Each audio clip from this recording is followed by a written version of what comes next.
ശബരിമല സ്വർണ്ണക്കൊള്ള അന്വേഷിക്കുന്ന പ്രത്യേക അന്വേഷണ സംഘം മുൻ ദേവസ്വം മന്ത്രി കടകംപള്ളി സുരേന്ദ്രന്റെ വിദേശ യാത്രകൾ കൂടി അന്വേഷിക്കും എന്നാണ് അറിയുന്നത്. തെരഞ്ഞെടുപ്പ് അടുത്തതോടെ സ്പെഷ്യൽ ഇൻവെസ്റ്റിഗേഷൻ ടീമിന്റെ അന്വേഷണം ഏതാണ്ട് നിലച്ചമട്ടാണ്. അത് സംസ്ഥാന സർക്കാരിന്റെ സമ്മർദ്ദം മൂലമാണ് അന്വേഷണം മരവിച്ചത് എന്നാണ് BJP ആരോപിക്കുന്നത്. പക്ഷേ എന്തു തന്നെയായാലും SIT മുൻ ദേവസ്വം മന്ത്രി കടകംപള്ളി സുരേന്ദ്രന്റെ ചോദ്യം ചെയ്യാനുള്ള സാധ്യതയുണ്ട്. അദ്ദേഹത്തിന്റെ യാത്രകളെ കുറിച്ചുള്ള അന്വേഷണം SIT നടത്തുകയാണ് എന്നാണ് ഇപ്പോൾ നാം അറിയുന്നത്. ഇതിന് ആധാരമായ സംഭവം എന്താണെന്ന് പറഞ്ഞാൽ, ശബരിമല കൊള്ളയുടെ ഏറ്റവും അടിസ്ഥാന കാരണക്കാരിൽ ഒരാളായ, അല്ലെങ്കിൽ പോലീസ് ആദ്യം തന്നെ അറസ്റ്റ് ചെയ്ത ഉണ്ണികൃഷ്ണൻ പോറ്റി, ആ ഉണ്ണികൃഷ്ണൻ പോറ്റിയുമായിട്ട് കടകംപള്ളി സുരേന്ദ്രന് വളരെ നല്ല ബന്ധമാണ്. അവർ ഒരുമിച്ച് വിദേശയാത്ര നടത്തിയിട്ടുണ്ടോ എന്ന ഒരു അന്വേഷണത്തിലേക്കാണ് ഇപ്പോൾ എത്തുന്നത്.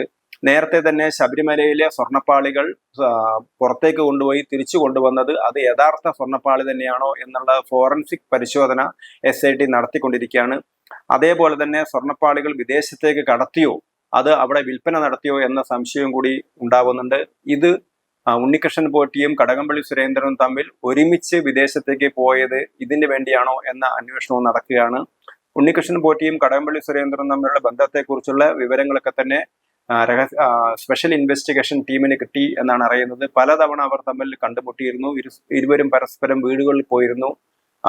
ഇവര് തമ്മിൽ വളരെ നല്ല അടുപ്പമായിരുന്നു എന്ന വിവരമാണ് SITക്ക് ലഭിച്ചിരിക്കുന്നത്. കാരണം ഇലക്ഷൻ കഴിയുന്നതുവരെയെങ്കിലും അന്വേഷണം നിർത്തിവെക്കാനുള്ള സമ്മർദ്ദമാണ് SITയുടെ മുകളിൽ ഉണ്ടായിരുന്നത്.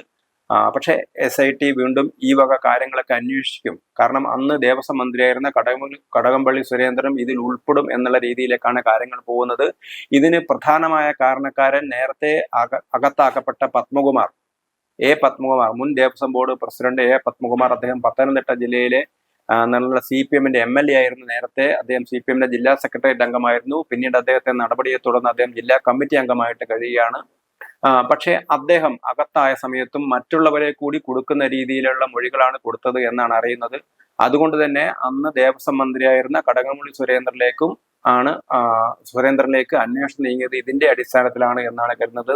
എന്ത് തന്നെ ആയാലും കടകംപള്ളി സുരേന്ദ്രനെ കൂടി ഈ ശബരിമല സ്വർണ്ണക്കൊള്ളയിൽ ഉൾപ്പെട്ടിട്ടുണ്ടോ, അദ്ദേഹം കൂടി പ്രതിയാകുമെന്ന സൂചനകളാണ് നൽകുന്നത്. അദ്ദേഹത്തിന്റെ വിദേശയാത്രകളെ കുറിച്ച്, അദ്ദേഹം രണ്ടുപേരും തമ്മിൽ നടത്തിയ വിദേശയാത്രകളെ കുറിച്ചൊക്കെ വ്യക്തമായി അന്വേഷിക്കും എന്നുള്ള വിവരമാണ് ഇപ്പോൾ പുറത്തു വരുന്നത്.